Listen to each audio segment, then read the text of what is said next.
Subscribe for more updates. 20वीं सदी की शुरुआत में साउथ अफ्रीका में ब्रिटिश सरकार की हुकूमत थी। इसी दौरान कालों के खिलाफ भेदभाव काफ़ी ज़्यादा बढ़ गए। साउथ अफ्रीका के 3/4 लोग काले थे, लेकिन फिर भी इन पर काफ़ी प्रतिबंध लगाए गए। साउथ अफ्रीका में ब्रिटिश सरकार की हुकूमत के दौरान वाइट सुपरमेसी की भावना साउथ अफ्रीका में फैल गई, जिसके कारण वहाँ के काले लोगों पर प्रतिबंध बढ़ते गए।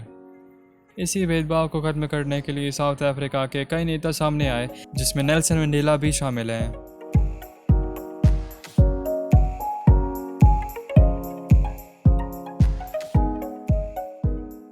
नेल्सन मंडेला का जन्म 18 जुलाई 1918 में हुआ। साउथ अफ्रीका के ट्रांसके के एक छोटे से गांव एम्वेज़ो में इनका जन्म हुआ। इनके पिता का नाम गैडला हेनरी था, जो कि थेम्बू लोगों के चीफ थे। नेल्सन मंडेला का पहला नाम रोली शाशा था, जिसका मतलब बहुत ही शरारती होता है। साउथ अफ्रीका में उस समय अंग्रेज़ों का शासन था। 7 साल की उम्र में नेल्सन मंडेला स्कूल जाने लगे, जहां उन्हें उनकी टीचर द्वारा एक नया नाम दिया गया, नेल्सन। उस समय अंग्रेज़ हर उस चीज़ का नाम बदल देते जिनका नाम प्रोनाउंस करने में उन्हें दिक्कत होती। 1938 में Mandela university of Fort Hare गए, जो कि एक ब्लैक इंस्टीट्यूशन था। कालों के खिलाफ हो रहे भेदभाव से लड़ने के लिए उन्होंने स्टूडेंट प्रोटेस्ट किया, जिसके कारण 2 साल बाद उन्हें इस यूनिवर्सिटी से निकाल दिया गया। नेल्सन मंडेला ने अपनी पहली शादी 1944 में की, लेकिन मंडेला के पॉलिटिकल एक्टिविटी के कारण मंडेला और उनकी वाइफ के बीच तनाव बढ़ता गया, जिसके कारण 1958 में वो अलग हो गए। 1944 में नेल्सन मंडेला ने कई लोगों के साथ मिलकर African national Congress youth league की स्थापना की। यहाँ से उनकी रियल पॉलिटिकल लाइफ शुरू हो गई। 1948 में अंग्रेज़ों से आज़ाद होने के बाद नेशनल पार्टी ने यहाँ की सत्ता संभाली।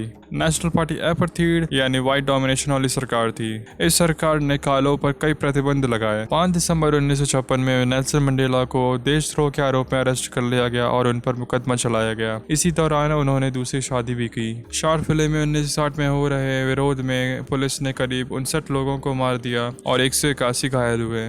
इस घटना के बाद साउथ अफ्रीका की सरकार ने काले लोगों के सभी पॉलिटिकल ग्रुप्स को बैन कर दिया।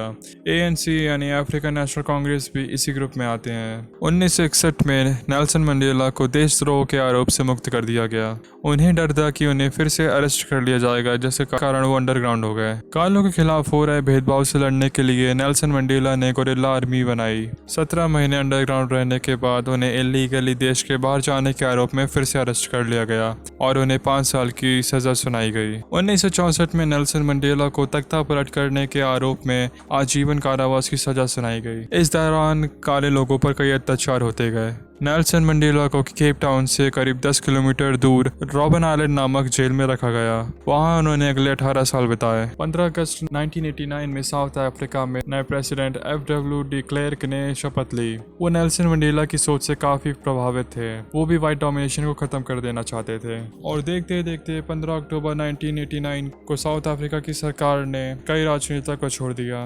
1990 को साउथ अफ्रीका के प्रेसिडेंट क्लार्क ने अफ्रीकन नेशनल कांग्रेस पर लगे बैन को हटा दिया। 11 फरवरी 1990 को नेल्सन मंडेला को बिना किसी कंडीशन के आज़ाद कर दिया गया। स्थिति सामान्य होने के बाद अक्टूबर 15, 1993 को नेल्सन मंडेला और डी क्लार्क को नोबेल पीस प्राइज से सम्मानित किया गया। कालों के खिलाफ हो रहे भेदभाव को खत्म करने के बाद 1994 में हुए इलेक्शन में अफ्रीकन नेशनल कांग्रेस भारी मेजॉरिटी से जीत जाती है और नेल्सन मंडेला साउथ अफ्रीका के नए प्रेसिडेंट चुने जाते हैं। अपने कार्यकाल के दौरान नेल्सन मंडेला ने साउथ अफ्रीका को देश में एक नई पहचान दिलाने में कोई कसर नहीं छोड़ी।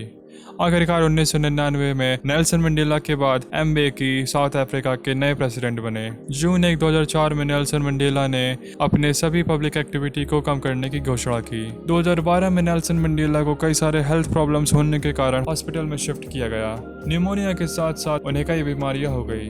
2013 में उन्हें कई बार हॉस्पिटल शिफ्ट करने की नौबत आ गई। आखिरकार 2013 में father of south Africa Nelson Mandela की 95 साल की उम्र में निधन हो गया। यहाँ खत्म होती है नेल्सन मंडेला की जीवनी। अब अगर आपने इस वीडियो से कुछ भी जाना है तो इसे लाइक करें और ज़्यादा से ज़्यादा लोगों के साथ शेयर करें। वीडियो पूरा देखने के लिए धन्यवाद। जय हिंद।